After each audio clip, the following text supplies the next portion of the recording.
Comment fabriquer une bombe à fission, d'accord? Une fission nucléaire, ok? Dans le mode Warum.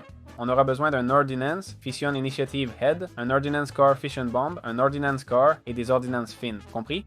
Les recettes, regardez-les avec J, ok? Mais ce sont des crafts plus complexes. Ensuite, on aura besoin de l'Implosion Sealants, ok? Il nous faut une Fission Bomb et ouvrir son inventaire, y mettre le Fission Core, pardon. On met le Fission Core, puis tous les Implosion Lens, ok? Maintenant, tout est en ordre. D'abord les fins, puis le corps, l'ordinance core Fission Bomb et l'initiative Head. Je l'ai assemblé comme ça, ok? Alignez tout dans le même sens, c'est tout, comme je viens de le faire. Et maintenant, on l'activerait simplement, ok? Pour l'activer, eh bien, on a besoin d'un bloc, boum boum, et voilà, c'est activé et ça tombe. C'est normal qu'il y ait un petit lag. Et ça, c'est une démo pour que vous puissiez voir comment ça marche. En vérité, il y a peu de lag, hein? Ça tourne bien, je sais pas où ça... Ok, ça tournait bien jusqu'à ce que ça explose. Pensez que j'enregistre, que j'ai Chrome ouvert, et bon, il y avait quelques bâtiments. C'est vraiment impressionnant, hein? C'est ouf, franchement. Regardez comme les trucs continuent d'exploser. Bon, il y avait des bâtiments, il y en a plus. Et là, si je prends le compteur Geiger, il y a de la radiation maintenant, non?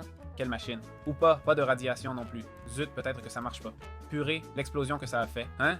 Donc ça, c'est le mode Warium, mesdames et messieurs, ni plus ni moins. Il y a d'autres explosions, je pourrais montrer d'autres bombes et faire une démo, mais regardez comme la fumée persiste, hein? C'est vraiment cool, car il y a d'autres modes où tout explose, où on ne fait qu'exploser à fond. Ici, il n'y avait qu'un village, hein? Oh, un lit. Celui qui vivait ici était un génie, franchement. Dans d'autres modes, tout explose. Ça détruit le monde, ça fait laguer le PC, et c'est tout. Et ici, je vois que c'est super bien optimisé. Les particules ne laguent presque pas. Il y a peu de particules, même si ça n'en a pas l'air, c'est juste qu'elles sont très grandes, ok? Vous voyez que si je bouge, elles bougent aussi avec moi. Il y a vraiment peu de particules, hein? Il y en a environ. Ici, il peut y avoir une trentaine ou quarantaine de particules, qui, je répète, semblent nombreuses, mais ne le sont pas, d'accord? Et franchement, l'effet est génial. Donc, si je suis à l'intérieur, eh bien, c'est vrai que quand on est dedans, ce n'est pas aussi bien, mais bon, on comprend pourquoi, et ça donne quand même une impression de pollution. Donc pour moi, c'est totalement réussi. Mais c'est vraiment du dessus qu'on le voit le mieux. Voilà, vous avez la démo de comment fonctionne le mode de Warium. Je répète, il y en a beaucoup plus, ok? On a des petits clusters de bombes, on a de tout,